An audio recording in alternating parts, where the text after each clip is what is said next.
नमस्कार, आपका स्वागत है आपके अपने YouTube चैनल शिक्षा सखा पर। आज की इस वीडियो में मैं आपके लिए लेकर आई हूँ कक्षा 8 विज्ञान की पाठ्य पुस्तक, जो कि कक्षा 8 में और बुक्स नहीं बदली हैं, सिर्फ एक विज्ञान की बुक बदली है जिसका नाम जिज्ञासा है। तो उसका हम पहला पाठ, जिसका नाम है विज्ञान के अन्वेषी संसार की खोज यात्रा, पाठ को पढ़ेंगे। इस वीडियो में हम इस पाठ के प्रश्न अभ्यास और बहुविकल्पीय प्रश्न उत्तर करेंगे। तो चलिए शुरुआत करते हैं। अगर आप मेरे चैनल पर नए हैं और अभी तक आपने मेरे चैनल को सब्सक्राइब नहीं किया है तो प्लीज़ मेरे चैनल को सब्सक्राइब कर लें और बेल आइकन को ज़रूर दबाएं। मैंने अपने चैनल की प्लेलिस्ट में सब्जेक्ट वाइज लिस्ट डाली हुई है। आप जिस भी सब्जेक्ट के लेसन को देखना चाहते हैं मेरे चैनल की प्लेलिस्ट में जाकर उसे देख सकते हैं। तो चलिए शुरुआत करते हैं। पाठ 1, विज्ञान के अन्वेषी संसार की खोज यात्रा। तो यहाँ पर खोजबीन और विचार करें। प्रिय युवा वैज्ञानिकों, आपका पुनः स्वागत है। प्रत्येक अध्याय के प्रथम पृष्ठ पर आपको प्रश्नों का एक सेट पढ़ने को मिलेगा। ये प्रश्न किसी परीक्षा के लिए नहीं है, अपितु विज्ञान के संसार को जानने की आपकी जिज्ञासा को जगाने के लिए विशिष्ट आमंत्रण है। पूड़ी की एक परत पतली और दूसरी मोटी क्यों होती है?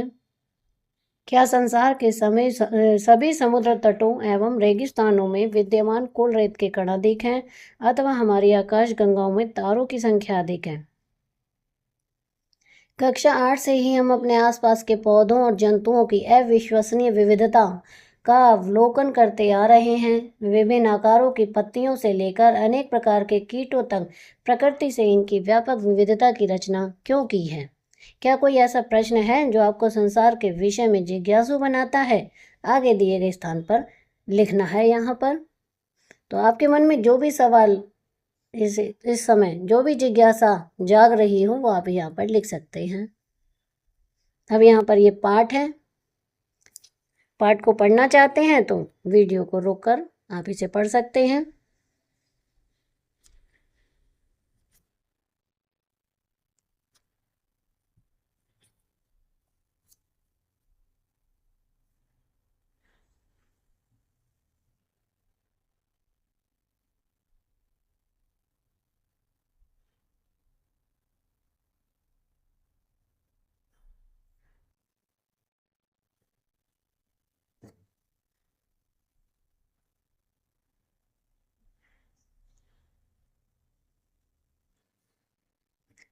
तो आइए अब हम इसके प्रश्न अभ्यास करेंगे।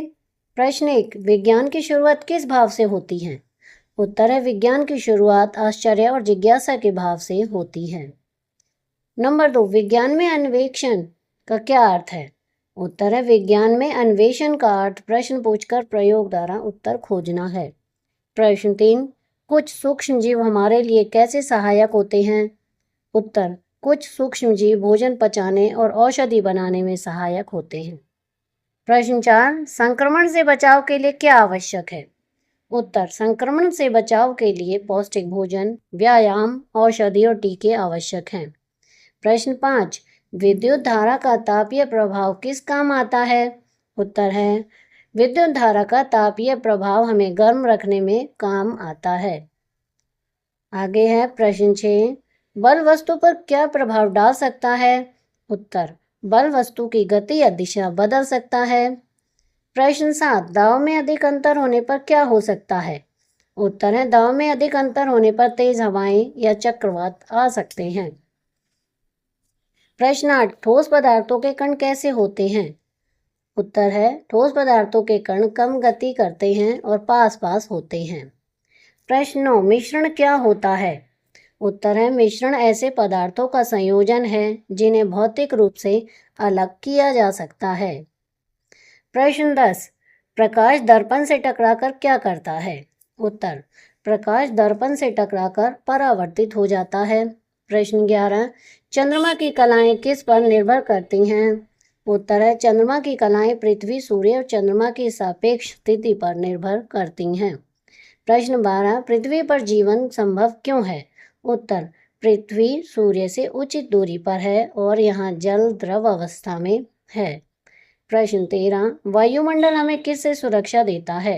उत्तर, वायुमंडल हमें हानिकारक पराबैंगनी किरणों से सुरक्षा देता है। प्रश्न 14, वैज्ञानिक प्रयोग करते समय क्या ध्यान रखना चाहिए? उत्तर, वैज्ञानिक प्रयोग में एक समय में केवल एक ही परिवर्तन करना चाहिए। अब लॉन्ग क्वेश्चन है यहाँ पर। प्रश्न 1, विज्ञान में प्रश्न पूछना क्यों आवश्यक है? उत्तर, विज्ञान में प्रश्न पूछना अन्वेषण का प्रथम चरण है। प्रश्न माध्यम से हम किसी घटना के कारण को समझने का प्रयास करते हैं। यही प्रक्रिया हमें नए तथ्यों की खोज की ओर ले जाती है। प्रश्न 2, सूक्ष्मजीव हमारे जीवन को कैसे प्रभावित करते हैं? उत्तर, सूक्ष्मजीव हमारे चारों ओर उपस्थित होते हैं और कुछ हमारे लिए लाभकारी होते हैं। वे भोजन पचाने और औषधि निर्माण में सहायता करते हैं। कुछ सूक्ष्मजीव रोग उत्पन्न कर सकते हैं और संक्रमण फैलाते हैं। प्रश्न 3, बल और दाब का आपस में क्या संबंध है? उत्तर, बल किसी वस्तु पर प्रभाव डालता है और दाब उसी वस्तु का क्षेत्रफल पर प्रभाव है। दाब में अंतर से वायु की गति प्रभावित होती है। यही कारण है कि तेज हवाएं और चक्रवात उत्पन्न होते हैं। अब है पदार्थों का वर्गीकरण। प्रश्न 4, उत्तर, पदार्थों का वर्गीकरण हमें उन्हें समझने में सहायता करता है। हम उन्हें तत्व, यौगिक और मिश्रण में बांट सकते हैं। इससे उनके गुणों और उपयोगों को जानना आसान हो जाता है। प्रश्न 5, प्रकाश का परावर्तन हमारे जीवन में कैसे उपयोगी है? उत्तर है, प्रकाश का परावर्तन हमें वस्तुओं को देखने में सहायता करता है। दर्पण और लेंस इसी सिद्धांत पर कार्य करते हैं। इससे हम अपनी छवि देख सकते हैं और स्पष्ट दृष्टि प्राप्त करते हैं। प्रश्न 6, चंद्रमा की कलाएं कैसी बनती हैं? उत्तर है, चंद्रमा की कलाएं पृथ्वी, सूर्य और चंद्रमा की स्थिति पर निर्भर करती हैं। सूर्य का प्रकाश चंद्रमा पर पड़कर परावर्तित होता है। इसी कारण हमें हर रात चंद्रमा का अलग रूप दिखाई देता है। प्रश्न 7, पृथ्वी पर जीवन के लिए कौन कौन से कारक आवश्यक हैं? उत्तर है, पृथ्वी सूर्य से उचित दूरी पर स्थित है, जिससे जल द्रव अवस्था में रहता है। यहाँ का वायुमंडल ऑक्सीजन प्रदान करता है। यह वायुमंडल हानिकारक किरणों से भी रक्षा करता है। प्रश्न 8, वैज्ञानिक प्रयोग करते समय किन बातों का ध्यान रखना चाहिए? उत्तर, प्रयोग में एक समय में केवल एक ही परिवर्तन करना चाहिए। अन्य सभी परिस्थितियों को समान रखना चाहिए। अवलोकनों को लिखित रूप में सुरक्षित रखना चाहिए। प्रश्नों, जलवायु परिवर्तन मानव जीवन को कैसे प्रभावित कर सकता है? उत्तर, मानव गतिविधियां पृथ्वी के तापमान को बढ़ा सकती हैं। इससे जलवायु प्रतिरूप बदल सकते हैं। इसके परिणाम स्वरूप कृषि, मौसम और जीवन पर गंभीर प्रभाव पड़ सकता है। प्रश्न 10, जिज्ञासा वैज्ञानिक बनने में कैसे सहायक है? उत्तर, जिज्ञासा हमें नए प्रश्न पूछने के लिए प्रेरित करती है। इससे हम अवलोकन और प्रयोगों द्वारा उत्तर खोजते हैं। यही प्रक्रिया हमें एक अन्वेषक और युवा वैज्ञानिक बनाती है। अब हम इसके बहुविकल्पीय प्रश्न उत्तर करेंगे। पहला प्रश्न, विज्ञान के अन्वेषी कौन होते हैं? ए, केवल शिक्षक। बी, जो नई नई खोज करते हैं। सी, किसान। डी, व्यापारी। इसका सही उत्तर है बी, जो नई नई खोज करते हैं। प्रश्न 2, अन्वेषण का अर्थ क्या है? ए, खेलना। बी, खोज करना। सी, लिखना। डी, पढ़ना। इसका सही उत्तर है बी, खोज करना। प्रश्न 3, विज्ञान के विकास का मुख्य आधार क्या है? ए, कल्पना। बी, अंधविश्वास। सी, जिज्ञासा और प्रयोग। डी, परंपरा। इसका सही उत्तर है सी, जिज्ञासा और प्रयोग। प्रश्न 4, वैज्ञानिक किस समस्या का समाधान कैसे करते हैं? ए, अंदाज से। बी, प्रयोग और अवलोकन से। सी, दूसरों से पूछकर। डी, किताब देखकर। इसका सही उत्तर है बी, प्रयोग और अवलोकन से। प्रश्न 5, विज्ञान में अवलोकन का क्या अर्थ है? ए, सोचना। बी, ध्यान से देखना और समझना। सी, लिखना। डी, सुनना। इसका सही उत्तर है बी, ध्यान से देखना और समझना। प्रश्न 6, वैज्ञानिक खोजों का उद्देश्य क्या होता है? ए, समय बिताना। बी, समाज की भलाई करना। सी, खेलना। डी, मनोरंजन। इसका सही उत्तर है बी, समाज की भलाई करना। प्रश्न 7, विज्ञान के क्षेत्र में सबसे महत्वपूर्ण गुण क्या है? ए, आलस्य। बी, जिज्ञासा। सी, डर। डी, गुस्सा। इसका सही उत्तर है बी, जिज्ञासा। प्रश्न 8, वैज्ञानिक कार्य में प्रयोग क्यों जरूरी है? ए, समय पास करने के लिए। बी, सत्य की जांच करने के लिए। सी, लिखने के लिए। डी, बोलने के लिए। इसका सही उत्तर है बी, सत्य की जांच करने के लिए। प्रश्न 9, नई खोजें कैसे संभव होती हैं? ए, बिना सोचे, बी, जिज्ञासा और मेहनत से, सी, भाग्य से, डी, दूसरों की नकल से। इसका सही उत्तर है बी, जिज्ञासा और मेहनत से।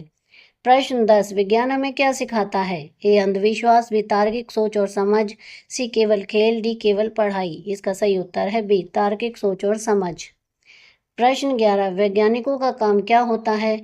ए, पढ़ाना, बी, खोज करना और नए तथ्य ढूंढना, सी, खेती करना, डी, व्यापार करना। इसका सही उत्तर है बी, खोज करना और नए तथ्य ढूंढना।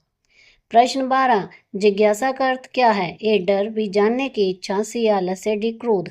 इसका सही उत्तर है बी, जानने की इच्छा। प्रश्न 13, विज्ञान में कौन सा तरीका अपनाया जाता है? ए, अंधविश्वास, बी, वैज्ञानिक पद्धति, सी, अनुमान, डी, परंपरा। इसका सही उत्तर है बी, वैज्ञानिक पद्धति। प्रश्न 14, वैज्ञानिक पद्धति में पहला चरण क्या होता है? ए, निष्कर्ष, बी, प्रयोग, सी, समस्या पहचानना, डी, परिणाम। इसका सही उत्तर है सी, समस्या पहचानना। प्रश्न 15, विज्ञान का उपयोग किसके लिए होता है? ए, केवल पढ़ाई, बी, जीवन को आसान बनाने के लिए, सी, खेल के लिए, डी, समय बिताने के लिए। इसका सही उत्तर है बी, जीवन को आसान बनाने के लिए। तो यहाँ पर हमारी ये वीडियो समाप्त होती है। इसकी वीडियो की पूरी पीडीएफ मैं डिस्क्रिप्शन में इसका वीडियो पीडीएफ का लिंक डाल दूंगी, आप उसमें इसे देख सकते हैं। अगले वीडियो में मैं आपको पार्ट 2 के प्रश्नाभ्यास और बहुविकल्पीय प्रश्न उत्तर करवाऊंगी। आपको मेरी ये वीडियो कैसी लगी मुझे कमेंट करके ज़रूर बताएं। वीडियो को लाइक करें, शेयर करें और चैनल को सब्सक्राइब करना ना भूलें। Thank you.